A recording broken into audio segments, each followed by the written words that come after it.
Hello दोस्तों, आज हम बात करने वाले हैं मध्य प्रदेश के ओबीसी आरक्षण के बारे में।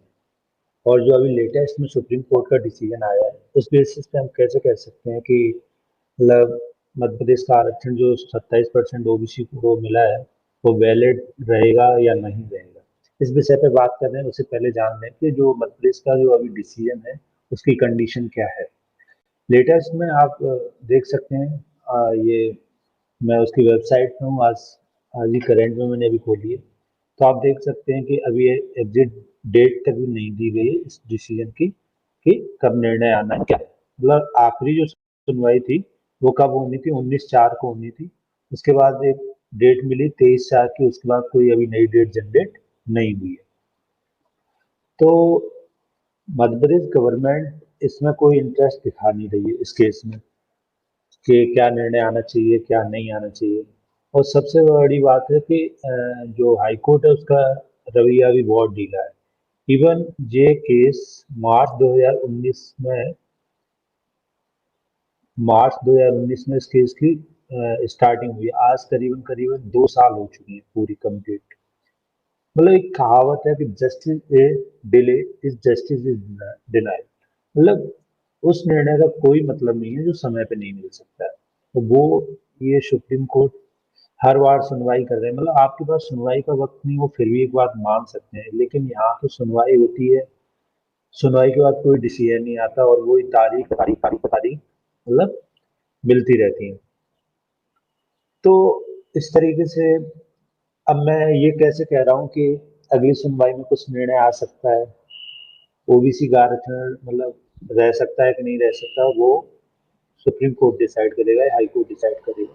लेकिन अभी जो निर्णय आया महाराष्ट्र कोर्ट का, महाराष्ट्र जो मराठा आरक्षण का, उस विषय पे बात करते हैं।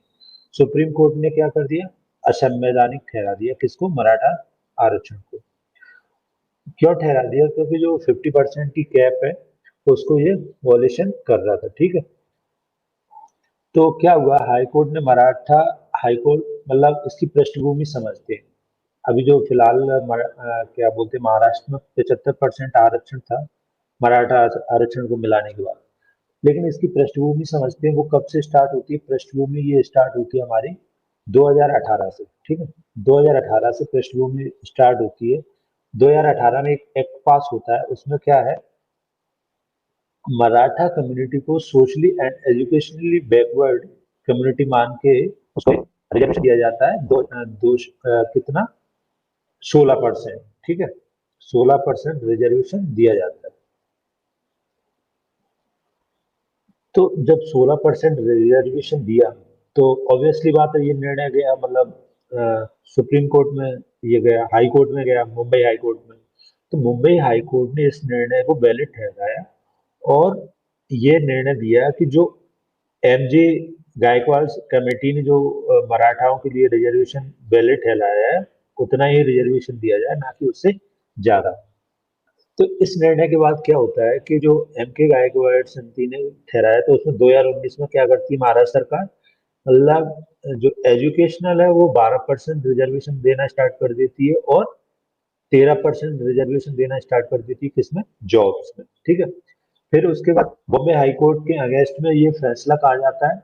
बॉम्बे हाई कोर्ट के अगेंस्ट में ये फैसला जाता है सुप्रीम कोर्ट में। माननीय सुप्रीम कोर्ट में जब निर्णय ये पहुंचता है, तो माननीय जो सुप्रीम कोर्ट है, सुप्रीम कोर्ट में सबसे बड़ा रोल क्या पड़ता है, इंदिरा साहनी केस। इंदिरा साहनी केस क्या था, इंदिरा साहनी केस में 9 जजों की बेंच क्या क्या निर्णय लेती है कि जो 50% है, मतलब 9 बेंच की जज ये कहती है कि 50% से ज्यादा आरक्षण नहीं दिया जा सकता।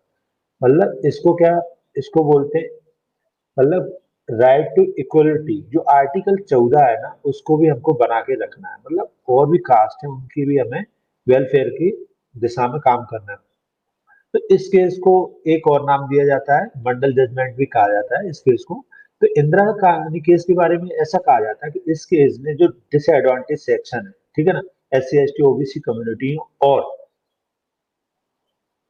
और जो जनरल सेक्शन है, उनके बीच राइट टू इक्वलिटी, मतलब दोनों के बीच में जो बैलेंस बना के रखा है कोई अच्छा सा खासा, तो वो इंदिरा साहनी केस में बना के रखा है। तो इसको एक फंडामेंटल तो नहीं, लेकिन इसको बेस मान के कई बार सुप्रीम कोर्ट ने बहुत सारे decision, high court, supreme court ने बहुत सारे डिसीजन दिए। तो फिर अब आप सोच रहे होंगे कि अच्छा ऐसी बात है, तो मध्य प्रदेश में 72% है, महाराष्ट्र तुम्हारे तमिलनाडु में 69% है, मतलब कई ऐसे राज्य है जहाँ पे 50% का वॉल्यूशन हो रहा है, तो वहां सुप्रीम कोर्ट ने क्यों रोक नहीं लगाई? तो सुप्रीम कोर्ट का कहना है कि हाँ, आप 50% की जो लिमिट है उसको क्रॉस कर सकते हैं, लेकिन उसके लिए कोई स्पेशल कंडीशन होनी चाहिए। मतलब कोई ऐसे सर्कमस्टेंसेस होने चाहिए जो ये कंडीशन कह रहे हो कि आपकी जो कंडीशन है वो वैलिड है, मतलब ठीक है। तो अब सुप्रीम कोर्ट को इस केस में क्या विचार करना था? सिर्फ ये विचार करना था कि जो मराठा कम्युनिटी है वो स्पेशल राइट रखती है क्या, ये सच में बहुत मतलब दबी पिछड़ी जनजातियों की तरह जीवन जी रही है, कुछ ऐसा कुछ, मतलब ये इकोनॉमिकली बैकवर्ड है या एजुकेशनली बैकवर्ड है। तो सुप्रीम कोर्ट ने इसी पर निर्णय लिया, सुप्रीम कोर्ट ने इस चीज पर निर्णय लिया। उसने कहा कि मराठा जो कम्युनिटी है वो मतलब कहीं से भी पिछड़ी नहीं है, कंपटीशन में मराठा स्टूडेंट काफी मतलब जनरल स्टूडेंट के समानता रखते हैं, ठीक है। उनका हर फील्ड में परसेंटेज काफी अच्छा है, जैसे आईएएस, आईपीएस, आईएफएस, मतलब इवन अभी तक जितने भी महाराष्ट्र में सीएम बने हैं, उनमें सबसे ज्यादा मराठा कम्युनिटी के सीएम बने। आईएएस में 15.5% है, ठीक है। आईपीएस कितने हैं? 27.85%। और जो आईएफएस है ना, वो 17.97% मराठा कम्युनिटी है। तो उसके बाद कोर्ट ने यह कहा कि सोशली और बैकवर्ड क्लास के लिए आपके पास कई और स्कीम है, वो चालू कीजिए, ठीक है ना। आप सिर्फ इसी बेस पे, रिजर्वेशन की बेस पे, या मतलब अगड़ी जातियों को पिछड़ी बनाने की होड़ मत करिए, ठीक है। तो उन्होंने कहा कि वेलफेयर के लिए गवर्नमेंट के पास और बहुत सारी स्कीम है, आप उनको लेके आइए, और मतलब जो रिजर्वेशन है वो, जो इंदिरा साहनी केस है उसके जजमेंट को मानिए, ठीक है। उसके बाद अ, सुप्रीम कोर्ट ने एक बात और कही थी, सुप्रीम कोर्ट ने यह कहा था कि 1991 के बाद जो रिफॉर्म आए, एलपीजी रिफॉर्म, उसके बाद वैसे ही गवर्नमेंट गवर्नमेंट जॉब्स में लिमिटेड हो गई, ठीक है। तो जब गवर्नमेंट जॉब ही लिमिटेड हो गई, तो उसके बाद आप किसी कम्युनिटी की वेलफेयर की बात सिर्फ जॉब के बेसिस पे कैसे कह सकते हैं कि ये कम्युनिटी मतलब समाज में आगे आ जाएगी? तो आप मतलब ये एक सिंबोलिज्म रह गया है, मतलब एक सिंबल रह गया है, कि बस सिंबल की तरह मानिए इसको, और आप रिजर्वेशन को एक चुनाव या राजनीतिक हथकंडा मत बनने दीजिए, ठीक है। तो उसके बाद तो सुप्रीम कोर्ट ने कहा कि आप कुछ ऐसे कदम उठाइए जिससे मतलब स्किल्स दीजिए, फ्री एजुकेशन दीजिए, मतलब और भी वेलफेयर के कई काम है वो कीजिए, और सोसाइटी में मतलब एक रिजर्वेशन ही नहीं है, और भी बहुत सारी। तो अब क्या होता है, जो पूरा केस है आप पढ़ सकते हैं, मतलब ये 2018 में 16% हुआ, ठीक है। तो ये कितना हो गया, ओबीसी को 27 दिया, ये अलग से 16 दिया, तो ये 50% की लिमिट क्रॉस कर गया, ठीक है। तो उसके बाद क्या है, ये तीन जो महत्वपूर्ण निर्णय आए हैं, तीन अहम बातें निकल के आई हैं कि मराठा समुदाय के लोगों को रिजर्वेशन के लिए उन्हें शैक्षणिक और सामाजिक तौर पर पिछड़ा वर्ग नहीं कहा जा सकता। मराठा रिजर्वेशन लागू करते वक्त 50% की जो लिमिट है वो असंवैधानिक है, ठीक है। उसके बाद लेकिन जो अभी मतलब जो भी नियुक्ति वगैरह हुई है, या फिर जो कॉलेज में स्टूडेंट ने एडमिशन ले लिया है, उनको असर नहीं पड़ेगा उन फैसलों पे, ठीक है।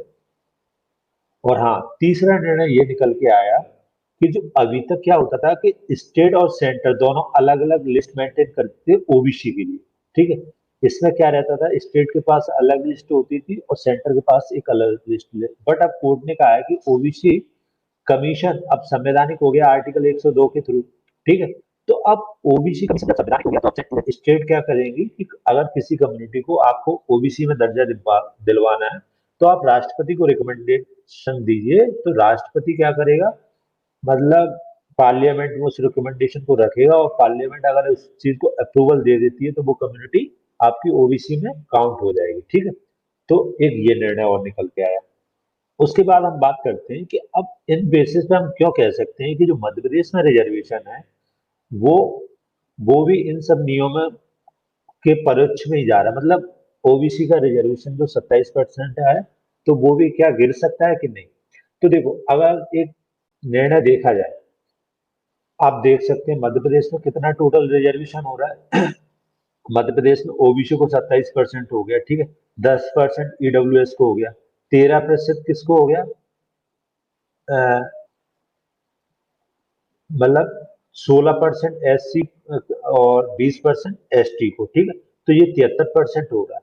73 जो इंदिरा साहनी केस है उसकी लिमिट तो क्रॉस हो चुकी है। मतलब अभी तक जो सबसे हाईएस्ट है ये पूरे इंडिया में, ठीक है ना, रिजर्वेशन के मामले में।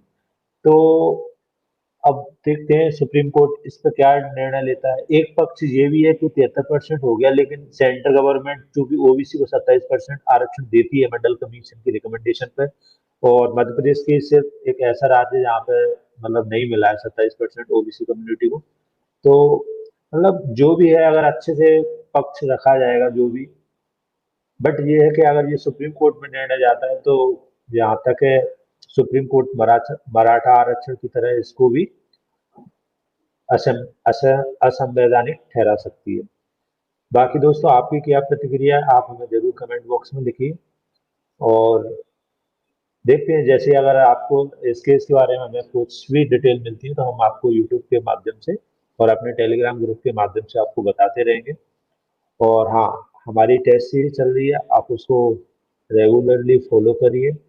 और हम करंट अफेयर सीरीज भी लेके आ रहे हैं, मतलब मोस्ट टू 100 क्वेश्चन को, जो कि महीने में दो आया करेंगे, एक 15 तारीख को, एक 30 तारीख को, ठीक है। जिसमें मतलब जो भी मंथ का मोस्ट इंपोर्टेंट करंट अफेयर रहेगा उसको हम कवर करेंगे, ठीक है। उसके अलावा मुझे नहीं लगता कि आपको कुछ एक्स्ट्रा करंट अफेयर देखने की जरूरत है। धन्यवाद दोस्तों।